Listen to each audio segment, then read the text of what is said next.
Assalamualaikum warahmatullahi wabarakatuh. Perkenalkan, saya Ayu Jelita Lestari, guru matematika dari SMP Negeri 3 Seruyan Tengah, calon guru penggerak Angkatan 10 Kabupaten Seruyan. Dengan fasilitator Ibu Aristanika SPSI dan pendamping praktik Bapak Agus Purnomo SPD. Video ini dibuat untuk memenuhi tugas CGP, yaitu tugas aksi nyata modul 1.4 Budaya Positif.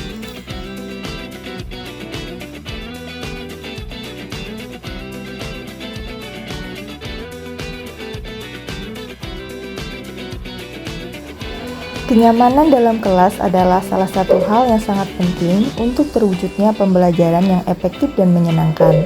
Dengan suasana yang nyaman akan membuat peserta didik mencapai keselamatan dan kebahagiaan yang setinggi-tingginya. Agar peserta didik merasa selamat dan bahagia, perlu diterapkan budaya positif sehingga mereka berkembang menjadi pribadi kritis, penuh hormat, dan bertanggung jawab.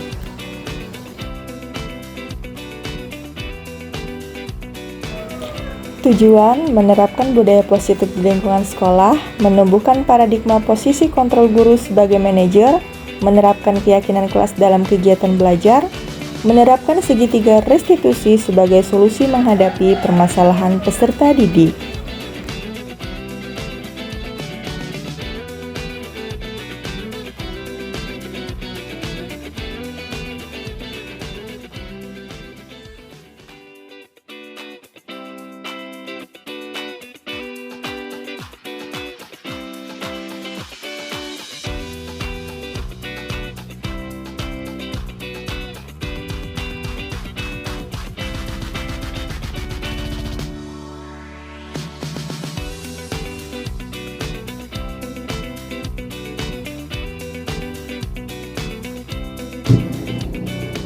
Ya, terima kasih kepada Bapak dan Ibu yang berkenan waktunya untuk berbagi praktik baik mengenai budaya positif.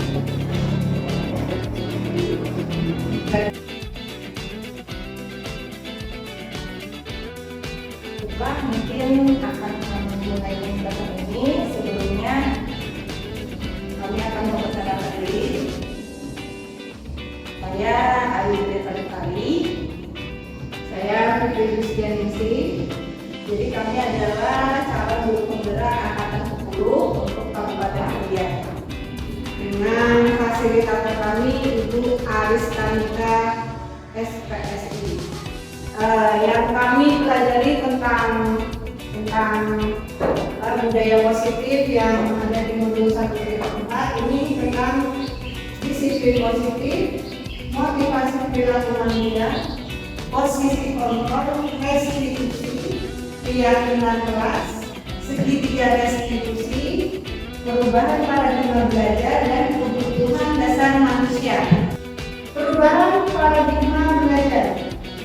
Di sini mengapa pembelajaran itu harus berubah? Ya, pembelajaran dengan paradigma yang baru merupakan pembelajaran yang dirancang berdasarkan pembelajaran berdiferensiasi.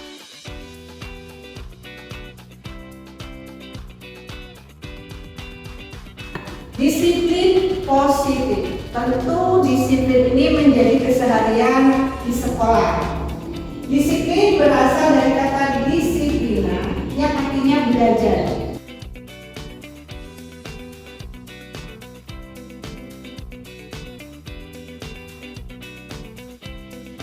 Pernah mendengar istilah kebutuhan manusia, ya.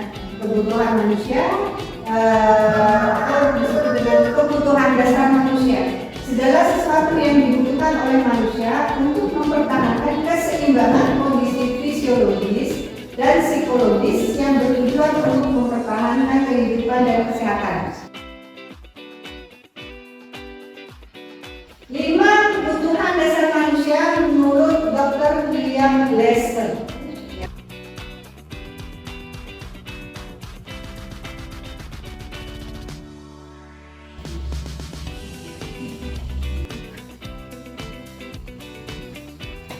Kita sekarang akan melanjutkan dari penjelasan begitu nih.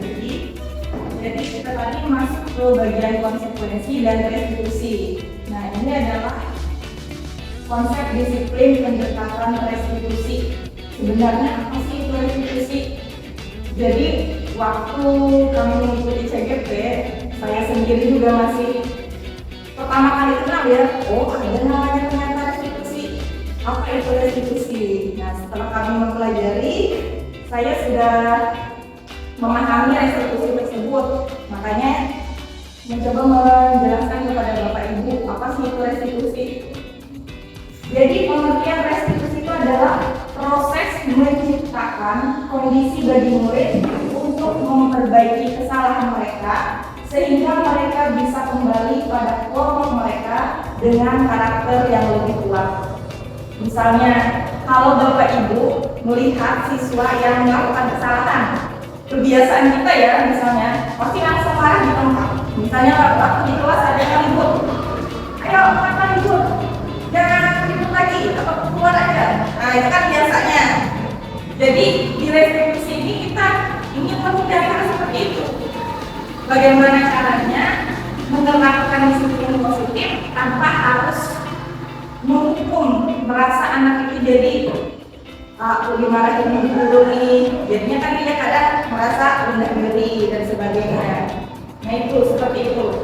Kemudian ciri-ciri restitusi itu apa? Bukan untuk menebus kesalahan, namun untuk belajar. Jadi kita menginginkan anak-anak kita itu bukan untuk menebus kesalahannya, tapi bagaimana mereka belajar memperbaiki kesalahannya. Ibaratnya mencari solusi permasalahan dari kesalahan yang mereka perbuat. Memperbaiki hubungan. Kalau misalnya ibu guru marah ke anaknya nanti jadi merasa dendam kan, misalnya ibu guru marahin aku. Nah itu kan merusak hubungan ya akhirnya. Bisa jadi si anak nanti nggak mau lagi, nggak semangat lagi belajar gara-gara pernah dimarahin. Nah dengan restitusi itu kita ingin menghindari hal tersebut. Bagaimana caranya agar memperbaiki hubungan kita dengan anak. Kemudian menawarkan, bukan memaksakan anak. Kemudian lagi restitusi, menuntun untuk melihat ke dalam diri. Jadi kita mau melihat diri anak ini sebenarnya kenapa dia melakukan hal tersebut, kita selidiki. Kemudian restitusi mencari kebutuhan dasar yang mendasari tindakannya. Kita tanyakan nanti apa sih yang mendasarinya melakukan hal tersebut. Restitusi diri adalah cara yang paling baik. Restitusi fokus pada karakter bukan tindakan. Restitusi fokus pada solusi. Jadi kita mencari solusi permasalahan dari anak tersebut. Restitusi mengembalikan murid yang berbuat salah pada kelompoknya. Nah ini ada 5 posisi kontrol restitusi. Jadi kita sebagai guru itu ada posisi kontrolnya. Ada yang penghukum. Penghukum ini posisinya seperti apa? Biasanya misalnya ada anak yang salah langsung dihukum. Kamu bajunya keluar, kayak push up. Nah itu penghukum tuh langsung. Biasa ya Bu, saya sendiri aja masih biasanya seperti itu. Kemudian pembuat rasa bersalah.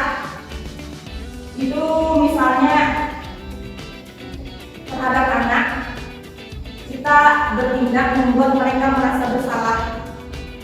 Kenapa kamu seperti ini misalnya? Kamu gak kasihan sama bu guru. Nah itu dia, sehingga anak merasa bersalah terhadap apa yang telah dia lakukan. Itu posisi kontrol. Pemantau. Nah kalau memantau ini berarti melihat memantau anak bagaimana perilakunya. Kemudian teman. Nah kalau teman ini posisi kita kayak berteman dengan anak, cuman ada hal negatifnya ya kalau kita menempatkan posisi guru sebagai teman mereka, otomatis nanti mereka juga akan kurang menghormati kita sebagai guru karena sudah menganggap apa ya, berteman. Jadi ada posisi kontrol yang paling bagus yang harus sebenarnya kita terapkan, yaitu sebagai manajer. Nah manajer ini, jadi sebagai manajer kita bisa memantau anak, kemudian bagaimana caranya tetap tanpa harus langsung menghukum fisik ya dan sebagainya. Kan ibaratnya kalau di kantor sebagai manajer itu kan posisinya yang penting ya, Bapak Ibu. Dia bisa memantau anak, kemudian mencarikan solusi kalau ada kesalahan dan sebagainya. Ini contoh lima tadi yang sudah dijelaskan. Misalnya tadi siswa tidak memakai atribut lengkap saat upacara bendera, penghukum, patuhi aturan sekolah, lalu bagaimana bisa menggaris bawahi. Bapak-bapak Ibu sering ya, seperti itu kan, sering kan, langsung ke poin ini, seperti ini gitu. Nah, sebaiknya mulai sekarang kita pelan-pelan mengubah kebiasaan seperti itu. Pemantau, kamu sudah melanggar apa peraturan dan konsekuensinya. Jadi itu kalau posisinya pemantau, menanyakan. Kalau teman, ayolah yang tertib, buat ibu bangga. Kali ini tidak apa-apa kamu salah. Itu kalau teman. Cuman tadi sudah disebutkan ya, kalau ada yang tidak baiknya, negatifnya kalau kita mengambil posisi sebagai teman. Pembuat rasa bersalah misalnya, berapa kali ibu guru harus memberitahu kamu, ibu guru kecewa sama kamu. Nah itu kan dia bikin bersalah anak nih, merasa. Nah ini manajer, apakah kamu tahu kesalahanmu? Kira-kira bagaimana kamu akan memperbaiki kesalahan ini? Jadi sebagai posisi manajer kita menanyakan ke anak, kita sama-sama mencari solusi permasalahan itu. Kenapa dia tidak pakai atribut lengkap? Terus nanti kita bersama anaknya. Jadi anak itu dilibatkan, mereka masih bisa berpendapat gitu, sama-sama mencari solusi. Itu harusnya yang kita jadikan sebagai posisi kontrol kita, yaitu manajer. Nanti itu akan berhubungan dengan keyakinan kelas. Apa perbedaannya? Hukuman. Kalau hukuman, guru menghukum siswa tersebut dengan hormat bendera selama 10 menit. Ini contoh kasusnya misalnya siswa tidak mengerjakan PR. Nah kalau hukuman, dengan hukuman tadi, dengan hormat bendera, guru marah, muridnya jadi takut. Itu hal yang bagus apa tidak? Kalau menghukum kurang bagus ya, karena kita sendiri jadi emosional, murid pun akan merasa takut. Kemudian kalau konsekuensi, guru memberikan konsekuensi untuk mengerjakan PR-nya saat istirahat atau dikerjakan sebanyak 2 kali lipat. Guru tegas dan siswa menghormati aturan. Itu kalau konsekuensi. Bagaimana dengan restitusi? Kalau restitusi, guru menanyakan keyakinan kelas atau dirinya dan membantu siswa menyelesaikan masalahnya. Guru terbuka dan siswa menghormati dirinya dan orang lain. Nah itu perbedaannya antara hukuman, konsekuensi, dan restitusi. Nah jadi sebelum restitusi, hendaknya kita sebagai guru itu membuat keyakinan kelas. Apa sih itu keyakinan kelas? Mengapa keyakinan kelas? Kenapa tidak peraturan? Menurut Bapak Ibu kenapa jadi harus keyakinan kelas bukan peraturan? Kalau keyakinan kelas itu dia lebih abstrak, ya lebih abstrak daripada peraturan. Kalau biasanya kalau peraturan itu kan di dalam kelas ada hukumannya ya biasanya Bapak Ibu. Misalnya peraturannya nggak boleh ribut, dilarang ribut. Nah kemudian kalau misalnya ribut ada hukumannya, biasanya seperti itu. Kenapa kita memilih keyakinan kelas? Karena kalau keyakinan kelas itu nanti akan dilakukan dengan cara bersama-sama siswa. Jadi nanti keyakinan kelas itu akan muncul dari siswa yang ada di kelas kita, sehingga mereka akan tahu keyakinan kelasnya seperti apa dan konsekuensinya seperti apa. Ibaratnya kita ingin membuat sesuatu bukan yang peraturan yang mengikat, maksudnya apa ya, kalau melanggar itu dapat hukuman, tidak seperti itu. Tapi bagaimana caranya kita membuat hal-hal yang diyakini anak-anak yang mereka buat sendiri, kemudian mereka sendiri yang menerapkannya. Seperti itu. Biasanya kan kalau peraturan itu langsung ya, misalnya peraturan ini dari gurunya langsung atau dari sekolahnya langsung. Nah di dalam kelas nanti kita berdiskusi bersama anak. Jadi anak yang membuat Otomatis kan kalau anak yang membuat, anak juga yang harus menerapkannya. Jadi mereka harus terlibat seperti itu. Jadi kalau keyakinan kelas ini semua warga kelas ikut berkontribusi. Jadi semuanya harus terlibat. Bersedia menunjang kembali keyakinan kelas dari waktu ke waktu. Jadi keyakinan kelas itu bisa berubah, bisa dirubah melihat kondisi di kelas masing-masing dan dibuat dalam bentuk positif. Positif itu misalnya kalau kata dilarang itu kan lebih ke negatif, nah dirubah menjadi yang positif. Misalnya dilarang membuang sampah sembarangan, berarti kalau dibuat ke kalimat positif menjadi buanglah sampah pada tempat sampah. Ini keyakinan kelas, contohnya hormat. Kami meyakini bahwa sangat penting untuk menghormati semua orang dan melarang milik orang lain. Bekerja, kami yakin bahwa sangat penting untuk mengerjakan segala pekerjaan dan mengikuti kegiatan yang telah disediakan. Diterima dan dimiliki, kami meyakini bahwa sangat penting untuk merasa diterima pada suatu kelompok dan saling peduli satu dengan yang lain. Nah ini dia, jadi di dalam restitusi salah satu penerapannya itu dengan segitiga restitusi. Apa itu segitiga restitusi? Proses menciptakan kondisi bagi peserta didik untuk memperbaiki kesalahan mereka sehingga mereka bisa kembali pada kelompok mereka dengan karakter yang lebih kuat. Ada 3 tahapan, yaitu menstabilkan identitas, validasi tindakan yang salah, menanyakan keyakinan. Bisa dilihat di sini ada segitiganya. Jadi seandainya ada siswa yang membuat kesalahan, hendaknya dipanggil, kita sama-sama berdiskusi dengan anak tersebut. Dengan langkah apa? Yang pertama adalah menstabilkan identitas dulu ya yang gawat. Artinya apa? Setiap orang pasti pernah melakukan kesalahan. Kamu bukan satu-satunya yang pernah melakukan ini. Artinya si anak itu jangan langsung kita, bro salah, kamu salah, jangan seperti itu. Tapi kita stabilkan identitasnya dengan mengatakan bahwa setiap orang itu pasti pernah membuat kesalahan. Namanya manusia pasti tidak luput ya dari kesalahan, sehingga anak tidak merasa langsung rendah diri. Nah itu harusnya kita stabilkan dulu. Kemudian setelah kita stabilkan apa? Kita validasi tindakan yang salah. Kita tanyakan alasannya kenapa seperti itu. Kamu tentu punya alasan mengapa melakukan itu. Terus adakah cara yang lebih efektif untuk mendapatkan apa yang kamu butuhkan? Setelah kita tanyakan tersebut, baru kita tanyakan keyakinannya. Keyakinan kelas apa yang telah kita sepakati. Jadi sebelum restitusi ini, hendaknya setiap kelas sudah punya keyakinan kelasnya. Jadi saling berhubungan ya Bapak Ibu. Jadi setelah ada keyakinan kelas, kita bisa melakukan segitiga restitusi. Keyakinan kelas apa yang kita sepakati, kemudian kamu ingin menjadi orang yang seperti apa. Praktek ya Bapak Ibu mengenai penerapan segitiga restitusi. Di sini kita akan praktek, saya sebagai guru, Bu Ayu sebagai siswa yang terlambat, yang sering terlambat ya.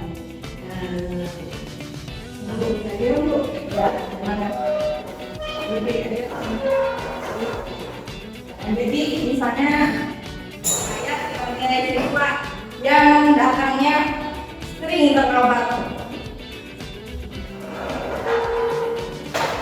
Kemudian saya datang dulu Fitri ke kantor. Iya Bu, kena rioknya. Ya. Ayu, kamu tahu kenapa ibu panggil kami di sini? Tidak tahu ini.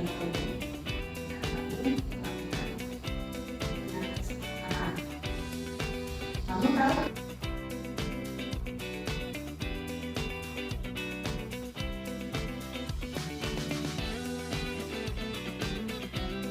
Ini salah satu contohnya Bu. Memang tidak mudah ya merubah karakter anak yang seperti itu. Tapi gimana caranya biar sedikit demi sedikit kita merubah kebiasaan tersebut. Intinya murid dengan siswa itu saling saling kerjasama. Ibaratnya murid dengan siswa itu murid diberi kesempatan untuk memberikan solusi harus bagaimana, memperbaiki situasi ini. Kalau dia sudah berjanji dengan itu berarti harus dilaksanakan. Kalau dia mengingkarinya berarti dia melanggar diri sendiri.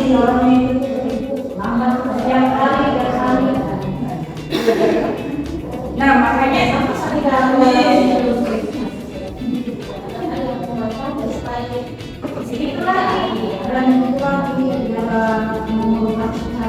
nah mungkin itu kan Ibu salah satunya harus menerapkan keyakinan kelas dulu. Jadi sebelum ke segitiga restitusi, sebenarnya tiap kelas itu harus kita buat keyakinan kelasnya. Walaupun memang nggak langsung berubah ya, mungkin bisa diawali perubahan dari diri kita dulu. Gimana caranya kita membuat keyakinan kelas di kelas. Nah itu dulu. Karena di segitiga restitusi itu nanti pasti kita tanyakan keyakinan kelas. Memang nggak mudah. Sudah sebagai guru pasti tahu, tapi nggak mudah untuk berubah seorang anak gitu. Tapi kita bertahap aja mencobanya. Nah, salah satunya.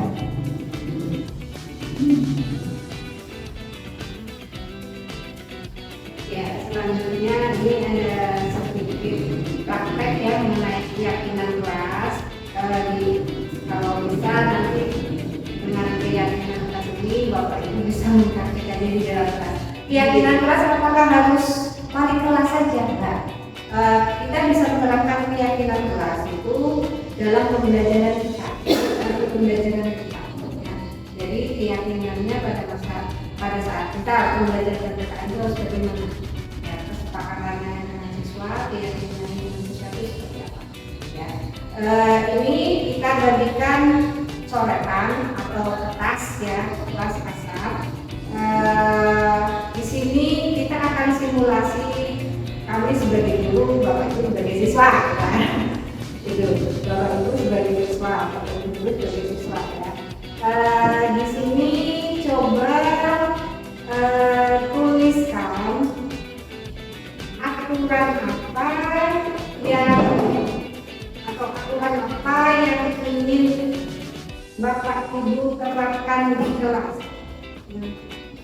Bapak Ibu terapkan di kelas. Misalnya Bapak Ibu mau menulis tentang dilarang makan di kelas, dilarang berisik, silakan seperti itu. Kita pakai bahasa yang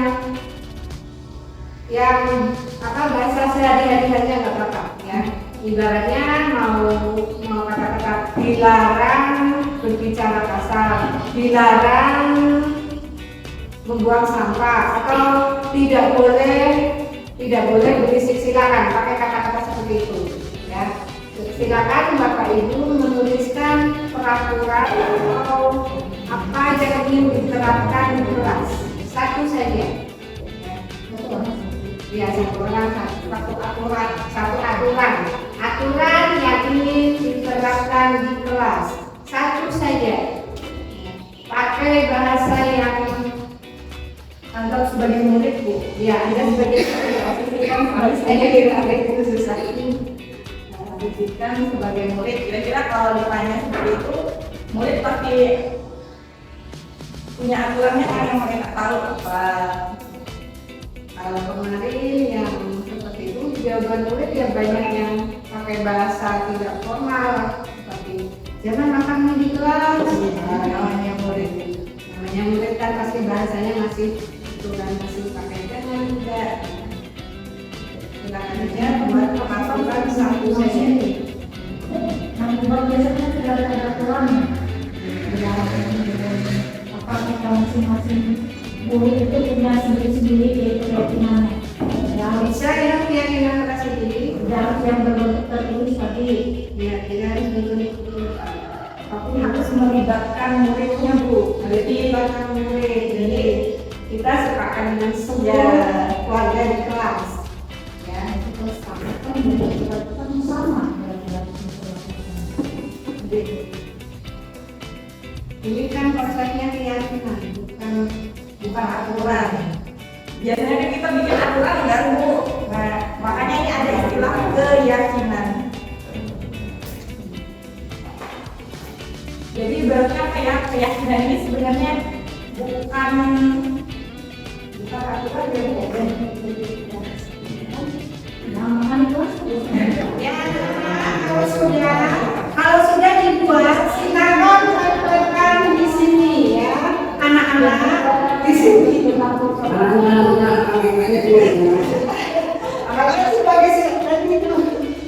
Ini kamera Betul aja.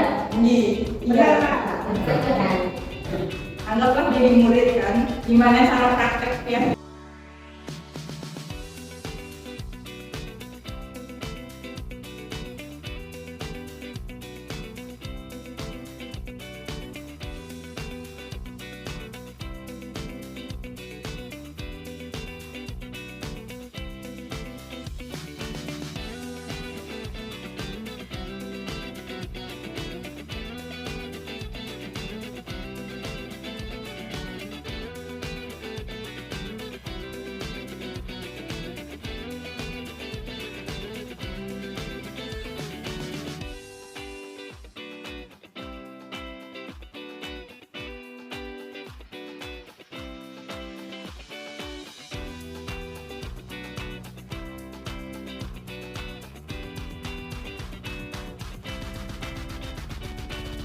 Nah, jadi ini keyakinan kelas yang kita dapatkan, membuang sampah pada tempat sampah, berbicara dan berperilaku sopan santun. Jika ingin keluar kelas, meminta izin terlebih dahulu, mengumpulkan tugas tepat waktu, dan membawa buku pelajaran sesuai jadwal. Jadi kalau sudah seperti ini kita bisa menyepakati dengan murid ya. Kalau misal siswanya ada yang tidak setuju, berarti kita kaji ulang lagi keyakinan kelasnya. Bukan berarti diubah dari Bu, tapi bisa dikaji ulang lagi. Maunya gimana? Intinya seluruh warga kelas ini terlibat agar semuanya sepakat dan saling meyakini keyakinan masing-masing. Jadi memang tantangan kita itu ya bisa menumbuhkan keyakinan kepada murid. Ya karena keyakinan ini sifatnya lebih lama daripada mengambil daripada itu patuh terhadap aturan. Jadi setelah keyakinan kelas ini terbentuk, Bapak Ibu bisa menerapkan seperti ada tanda tangan, bisa ya tanda tangan bawahnya bisa apa enggak kita nggak apa-apa ya. Tapi yang penting itu semuanya terlibat aktif, siswanya terlibat aktif, gurunya juga. Ini juga bisa diterapkan di masing-masing pembelajaran. Misalnya untuk pembelajaran PPKN harus bagaimana? Nah, berarti keyakinan kelasnya seperti ini bisa diterapkan. Nanti kalau keyakinan kelasnya banyak tetapi gimana? Nah, itu berarti harus ada tempelan biar mereka semua tahu itu keyakinannya. Iya, bisa seperti itu. Bisa dipakai untuk pelajaran, bisa juga dipakai sebagai wali kelas. Jadi kita itu ingin menumbuhkan keyakinan dari masing-masing anak. Jadi mereka karena mereka tadi terlibat aktif, mereka sendiri dan yang ibaratnya memunculkan keyakinan yang harus diterapkan di kelas masing-masing. Kalau misalnya tiap anak itu muncul keyakinannya, kalau mereka melanggar ibaratnya tidak melanggar keyakinan kelas yang mereka bikin sendiri, diharapkan tumbuh penyesalan atau di dalam diri mereka, sehingga nanti akan kita bantu untuk merubahnya ke arah yang lebih baik. Jadi sekarang itu gimana caranya sih agar menghindari kayak hukuman apalagi hukuman fisik dan sebagainya. Dengan salah satunya ya kita yang pasti pendekatan juga terhadap masing-masing siswa. Karena karakter tiap anak kan berbeda. Nah, bagaimana cara kita sebagai guru bisa tahu karakter masing-masing. Jadi dengan adanya keyakinan kelas ini diharapkan nanti tiap anak bisa menerapkan keyakinannya. Nah, kalau sudah diterapkan, bisa nanti lanjut ke tiga restitusi tadi. Nanti kalau anak melanggar kita tanyakan apa keyakinan kelasnya. Terus anak diberi solusi. Kira-kira bagaimana aku harus memperbaiki ini? Ya, jadi sama-sama antara guru dan siswa itu diskusikan solusinya seperti apa permasalahan ini. Bukan langsung kayak tadi langsung menghukum. Walaupun memang sulit sekali kayaknya, tapi ya kita coba merubah sedikit demi sedikit perlahan. Kita bisa dari disiplin positif ya, karena disiplin positif itu lebih karena ini semacam kayak belajar untuk merubah diri sendiri, belajar untuk merubah diri sendiri, terus menumbuhkan motivasi dalamnya, bukan apa yang kita lihat, tetapi apa yang ada di dalam prosesnya. Memang itu tantangan yang tidak mudah ya, tantangan yang tapi ya coba mulai sekarang kita terapkan seperti itu. Kalau sama-sama kan jalannya konsisten kan. Nah, salah satu yang membuat tidak diterapkan dengan baik kan adalah konsistenan kerjasama. Jadi perlu adanya kerjasama semua warga sekolah untuk memunculkan yang namanya disiplin positif atau budaya positif. Tapi kadang Bu, ini karena kita itu kan diskusi dengan siswa kita, itu kadang jawaban mereka ya sesuai masing-masing yang mereka harapkan. Kadang ada juga yang memang saya sama Bu Putri kemarin bikin praktek membuat keyakinan kelas.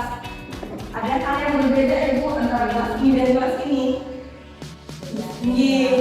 Karena yang bikin pertama kan dari mereka nih, jadi kayak di kelas 8A kan makanya kalau di kelas 8 dari kemarin itu banyak yang bikin ini dilarang merusak peralatan atau barang sekolah. Karena kalau Bapak Ibu kan sering tawanya kan di kelas 8 jadi seperti apa?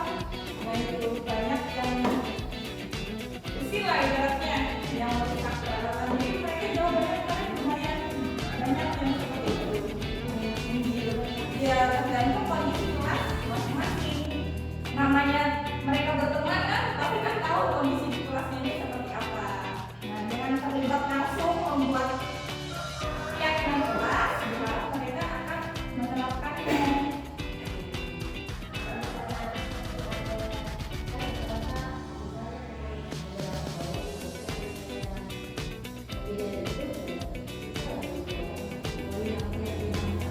Misalkan dari mulutnya cuma 3 aja.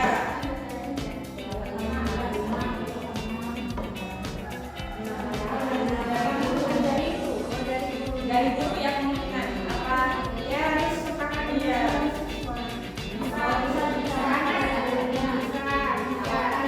Ya, tapi didiskusikan juga. Nah, misalkan dari guru. Setuju ya, tapi kan kita nggak tahu ya. Makanya sebenarnya apa yang dilakukan ini kita bikin itu sudah fix ya. Makanya kalau misal ada pelanggaran, tidak bisa. Karena kalau anak kita yang setuju tidak, tapi bilang setuju, ya kan? Nah, juga ada yang bilang tidak. Tapi kan kita nggak tahu dalam hati mereka.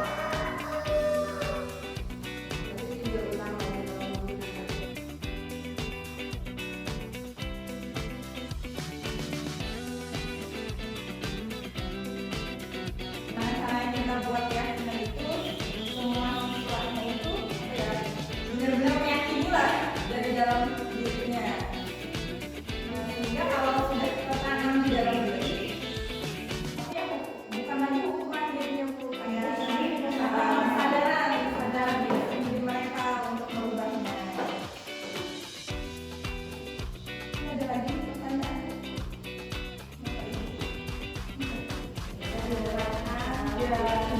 Pada pelajaran baru besok Diharapkan keyakinan kelas ini bisa kita terapkan sama-sama.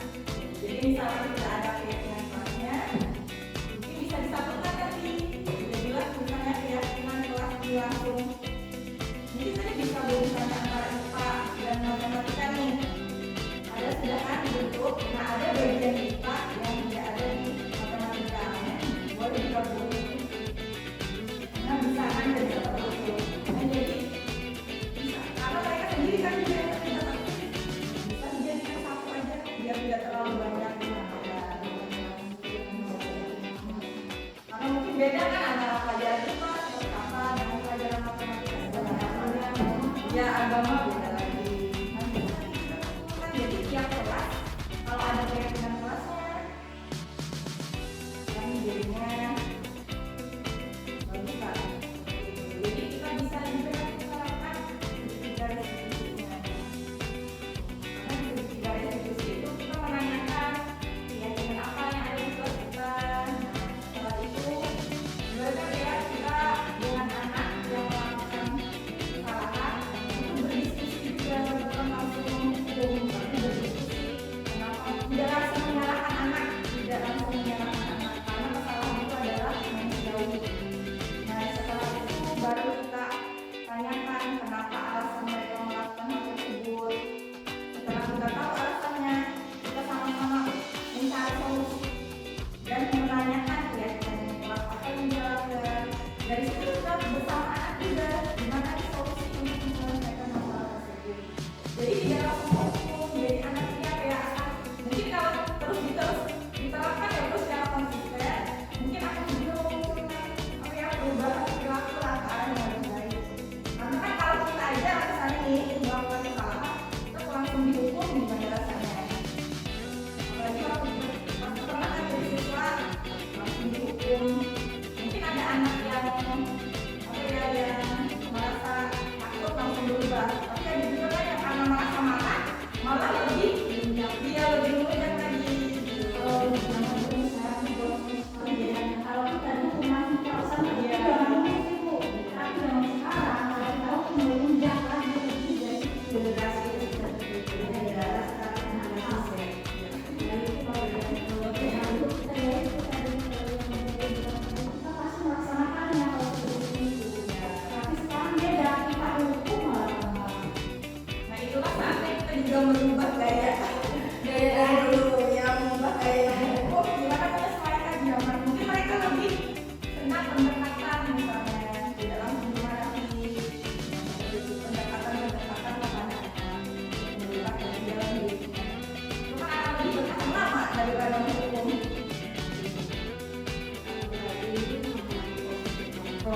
buat saudara-saudara.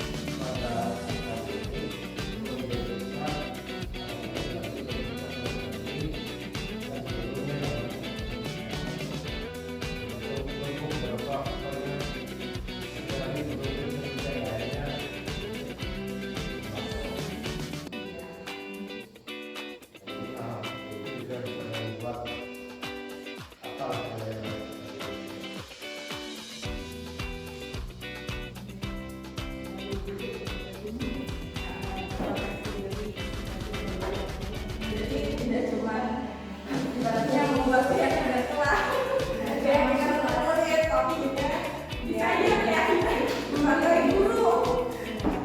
Sebenarnya kan Karena tadi kalau gurunya tadi di mejanya itu nggak bisa dia. Dia masih soal apa tugas-tugas itu dia nggak bisa kan bukan dia latihan gitu.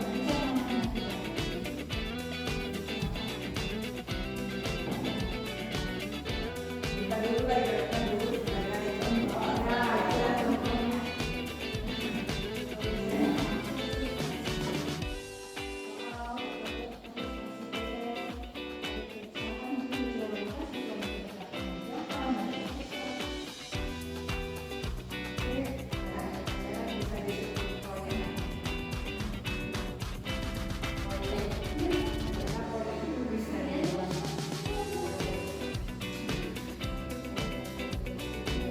Kalau saya kerjakan ini.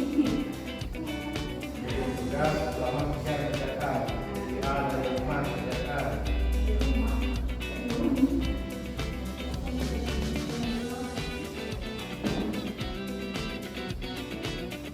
Ada lagi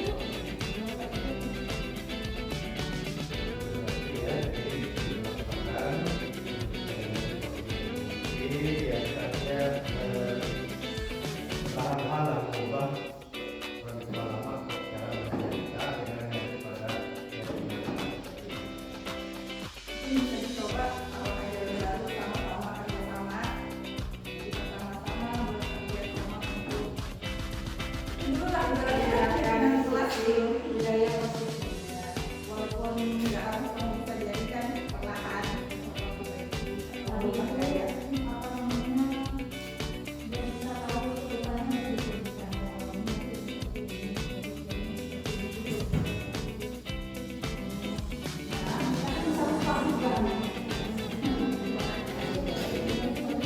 Share.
Ini oke itu katanya bawa oke.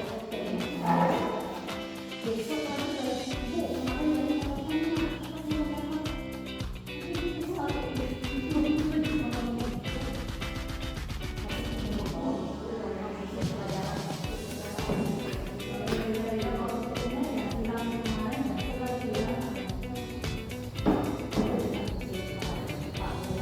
Atau berikan solusi aja di HP-nya yang kalau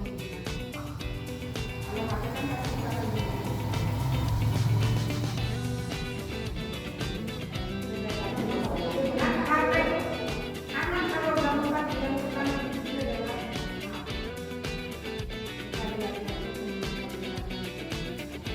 jangan malam lagi malam itu dapat ada kelupaan lah.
Iya, masih khusus guru dan orang tua aja.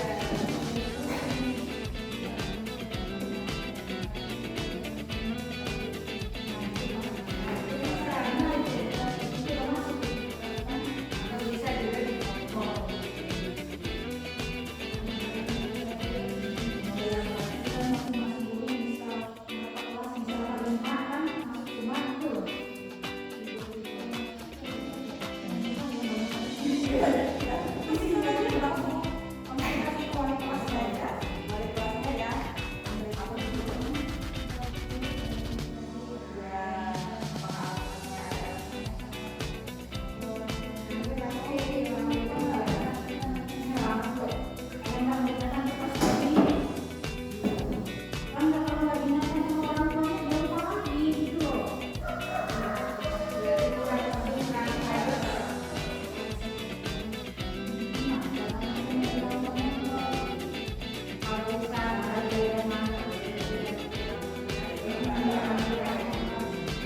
Tapi anak-anak itu ya kalau dikasih proyek kan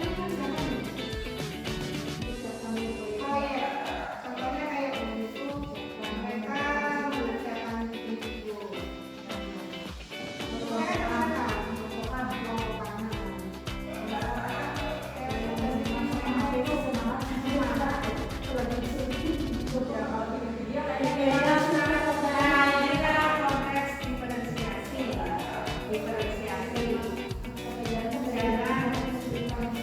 itu nanti minggu depan itu ya.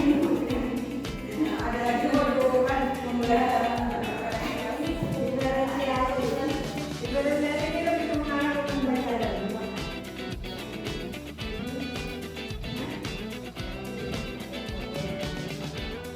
Sebenarnya 3 modul udah dipelajari ini, tapi satu modul itu bercabang. Jadi ada modul 1 misalnya ada 1.1, 1.2, 1.3, 1.4. Nah sekarang yang kami pelajari ini modul 2, 2.1 tentang pembelajaran berdiferensiasi. Nanti tentang kalau ini kan tentang disiplinnya, nah kalau ini nanti tentang proses pembelajarannya. Kan karakter anak beda-beda tuh. Nah, nanti gimana caranya biar pembelajaran itu bisa mencakup kebutuhan tiap siswa menyesuaikan karakternya. Kalau nggak ada tidak ada pertanyaan lagi, kami akhiri untuk penindasan budaya positif. Semoga nanti ini bisa dimulai dari tahun ajaran baru kita sama-sama menerapkannya dan diharapkan akan menjadi perubahan ke arah yang baik Sehingga bisa menimbulkan motivasi dalam peserta didik. Memang itu adalah jangka panjang untuk siswa. Tapi ya kita coba dulu lah, jangan kesini dulu nanti kita optimisi. Menerapkan pelan-pelan menjadi seorang guru yang positif dari manajer. Karena siswa sekarang itu genset ya, bukan siswa zaman dulu. Genset itu memang mental ini lah. Nah, tapi mereka kalau bisa ini bukan genset ya. Cuma kalau jadi kami kan berbeda dengan zaman dulu. itu kan takutnya itu masih banyak sekarang Mulai misalnya seorang itu sudah ini biasa itu udah takut sampai anak kaki yang di telepon dan salah satunya kalau kita jungkir tiba-tiba jadi kasus buka lagi karena ada undang-undangnya lagi. Jadi ya ada yang tidak berubah zamannya, berarti saatnya juga kita berubah. jangan mindsetnya seperti itu loh, mindsetnya kita bisa ubah kayak kita ubah ya, belajar dari tadi ya. Terima kasih telah menjadi peserta pembubaran budaya positif dalam rangka 17 pendidikan guru penggerak guru sertifikat. Semoga bermanfaat bagi kita semua dan kita bisa menggunakannya ke kalangan.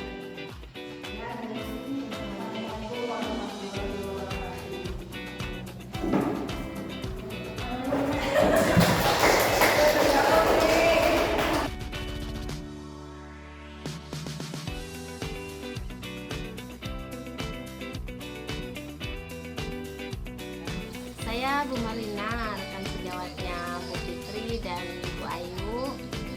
Untuk yang seminar kemarin saya rasa sangat bagus ya untuk tambahan pengetahuan kita, karena memang bagi saya yang memang belum pernah kegiatan yang seperti itu memang belum tahu gitu ya. Jadi karena tadi kemarin ada diterangkan seminar, terus perlunya kita membuat keyakinan kelas untuk biar mata pelajaran ya, alhamdulillah ya lumayan bisa lebih tahu, dan mudah-mudahan nanti di semester berikutnya bisa saya terapkan.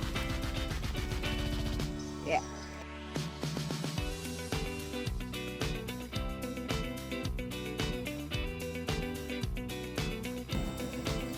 Assalamualaikum warahmatullahi wabarakatuh. Waalaikumsalam warahmatullahi wabarakatuh. Selamat pagi. Pagi. Nah, jadi pada kesempatan ini ya, aku akan memaparkan beberapa hal, yaitu tentang apa itu budaya positif. Ini dilakukan untuk melaksanakan tugas malam bergerak, tetapi ini juga nanti akan kita pakai untuk di kelas kita, terutama di pelajaran matematika. Gitu. Nah, sebelum memulai kegiatan, coba satu orang pimpin berdoa. Silakan. Bagus.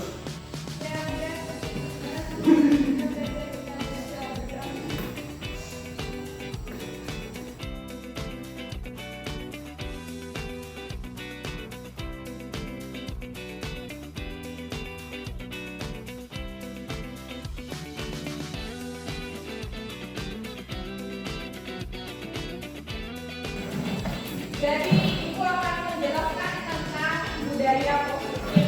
Tujuan kita pada hari ini yaitu, di sini ada emas, memahami konsep budaya positif dalam konteks kelas, memahami konsep keyakinan kelas, kemudian menyediakan strategi untuk membentuk budaya positif dengan keyakinan kelas, dan yang keempat mewujudkan proses pembelajaran khususnya pada pelajaran matematika ya, yang lebih kondusif dan maksimal untuk mencapai target prestasi.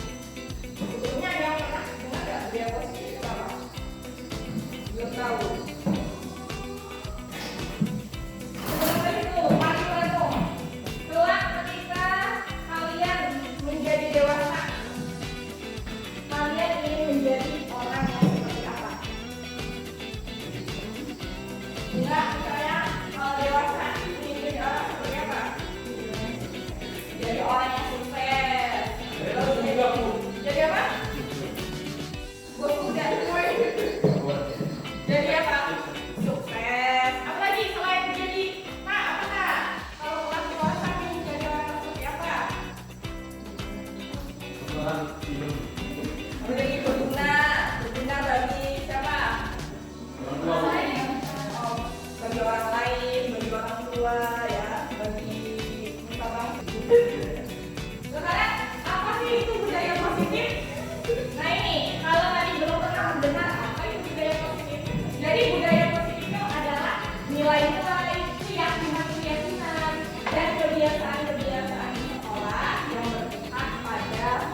mengendara itu harus pakai apa aturannya?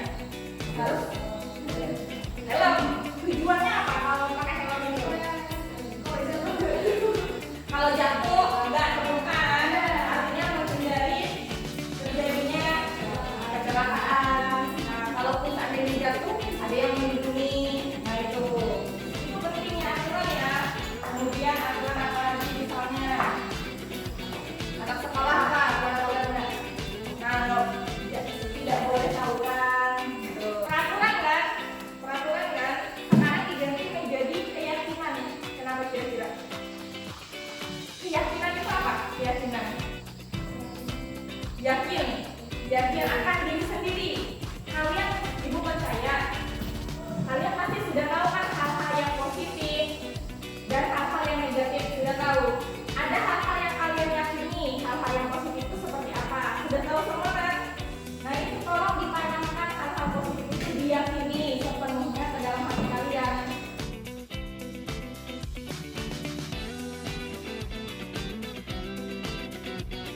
Nah ini yang kita lakukan hari ini, membuat keyakinan kelas untuk pembelajaran matematika kelas 8B SMP Negeri 3 Serang. Jadi kalau keyakinan kelas dibuat, itu tolong diterapkan, ya, diterapkan. Nah sekarang ibu minta kalian tuliskan satu aja, cukup satu. Menurut kalian keyakinan kelas yang harus ada pada kelas kalian. Silakan ditulis.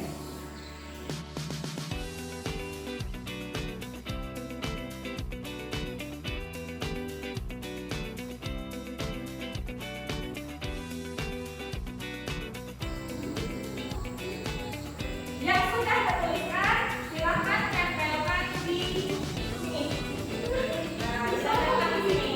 Iya. Tuliskan masing-masing satu keyakinan kelasnya. Tempel di sini. Bagi yang sudah boleh langsung ditempel.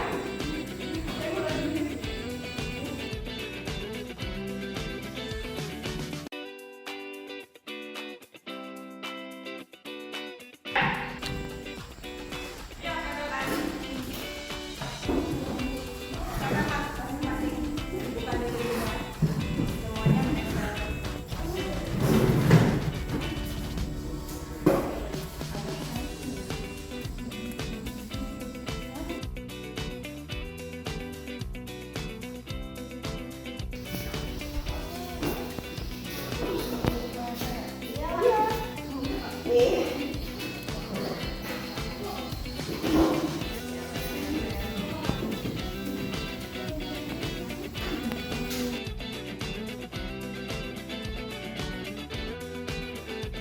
Satu orang membacakannya. Ayo mulai aja Bu. Yang kelas punya tolong bacakan masing-masing keyakinan kelas yang sudah ditulis teman-temannya.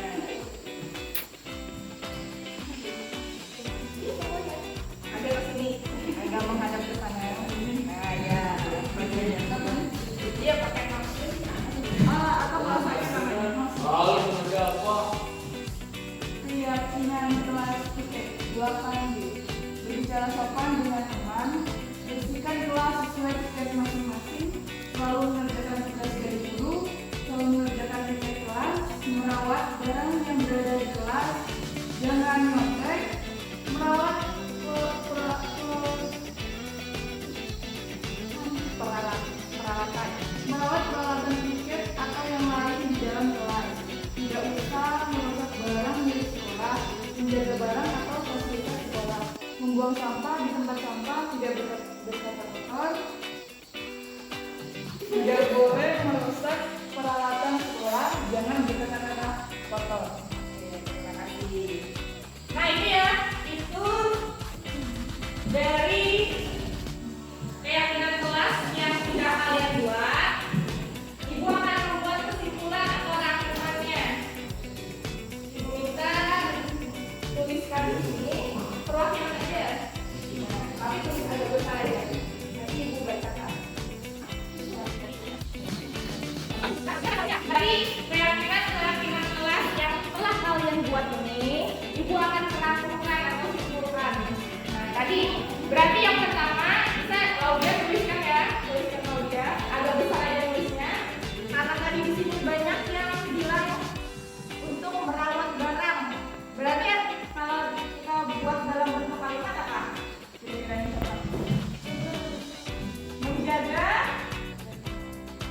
menjaga dan merawat fasilitas yang ada di kelas dan maupun di sekolah.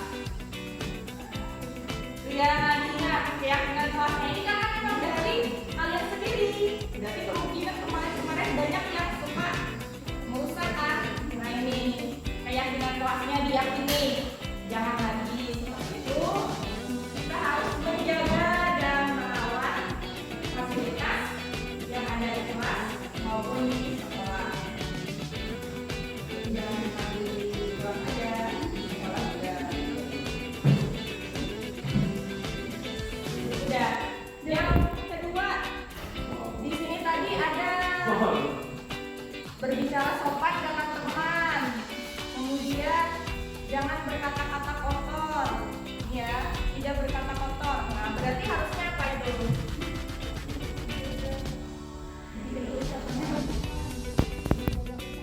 Boleh ya yang dikatakan tadi berbicara dengan sopan. Tahu kan semua sopan berbicara, berarti nggak boleh berkata-kata yang kotor. Berbicara ya, berbicara dengan sopan.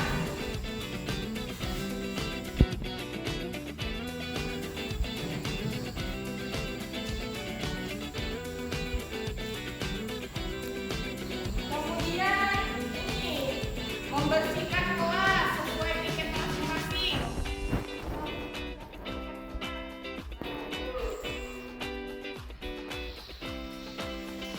Berarti bisa ditulis karena berarti apa itu?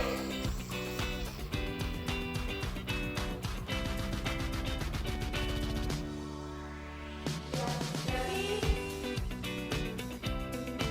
melaksanakan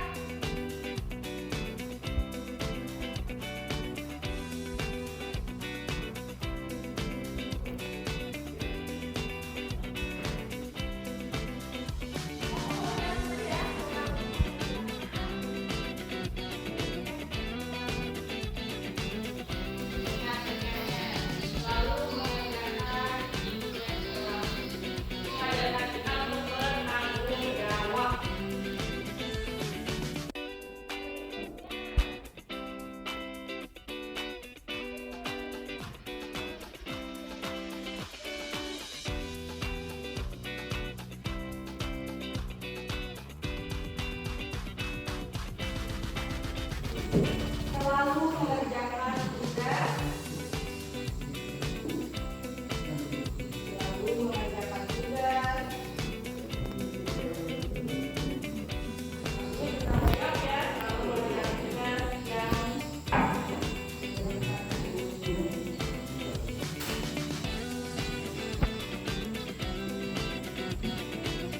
membuang sampah di tempat sampah. Nah ini membuang sampah. Bisa ditambahkan di tempat enak. Jadi membuang sampah pada tempatnya. Jangan buang sampah sembarangan aja. Membuang sampah pada tempatnya. Boleh ditambahkan juga menjaga kebersihan kelas. Dan menjaga kebersihan lingkungan. Kemudian jangan nyontek. Apa kira-kira kata-katanya kalau jangan nyontek? Kalau kita hilangkan kata jalannya.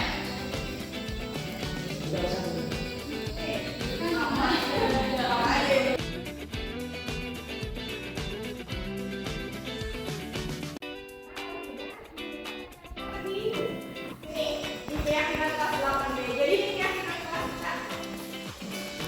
Coba ditempelkan. Yang berjajar aja.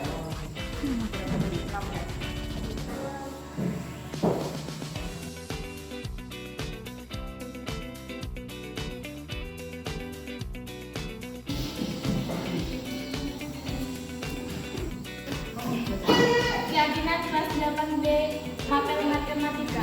Menjaga dan merawat fasilitas yang ada di kelas maupun di sekolah. Selalu mengerjakan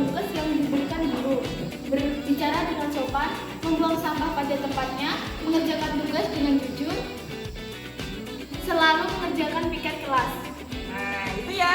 Jadi itu adalah keyakinan kelas yang kita dapatkan. Setuju ya berarti ya? Setuju karena tadi memang dari kalian. Kalau sudah sepakat, semuanya tanda tangan di sini. Ayo, silakan tanda tangan semuanya. Ayo, ayo.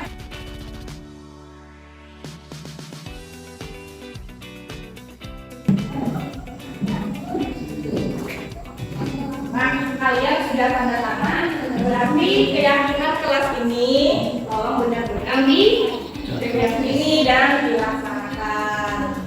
Ini nanti bisa ditempel di kelas. Jadi nanti kalau pelajaran matematika dari matematika ya, maupun yang lainnya diterapkan.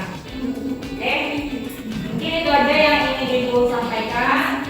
Ibu akhiri.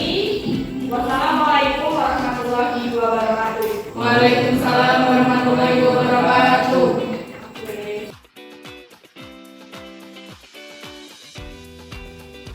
Assalamualaikum warahmatullahi wabarakatuh. Perkenalkan, nama saya Buna Wahyu Lestari dari kelas 8B.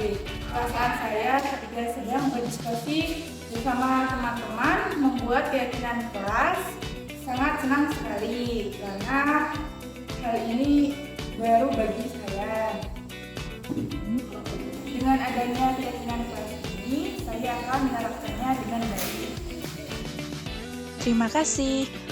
Wassalamualaikum warahmatullahi wabarakatuh.